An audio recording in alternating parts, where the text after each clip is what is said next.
Now let's hear from the mastermind behind The Lord of the Rings and The Hobbit. What does he have to share with us, Mr. Tolkien? Faithless is he that says farewell when the road darkens. You'll notice everything behind visualize yourself to wealth, every key word that is important.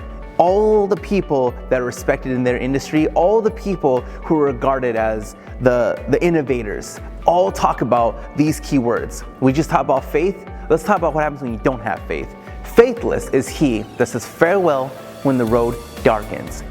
All the key answers are here. You must have faith in what you do. You must have faith in everything you do, whether it's having faith in yourself, faith in your business partners, faith in your lover, faith in your boyfriend, girlfriend, husband, wife, mom, dad, whoever it is. We have to have nothing but faith in everybody and everything we do. And we just cannot doubt the people who surround us.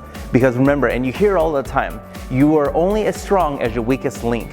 So if your faith isn't 100%, that's how strong that team is going to be. That's how strong you're going to be. That's how strong your family will be. That's how strong anything is going to be in whatever the subject is. If you're even doubting it, if you don't have full belief and full excitement in whatever we're trying to conquer, you can just forget it. You can already expect not to have the results you want because your faith isn't even behind it. You yourself don't even believe it, or the weakest link, your team doesn't believe it. Whoever doesn't believe it. So that right there, the mastermind of The Lord of the Rings, faithless is he that says farewell when the road darkens.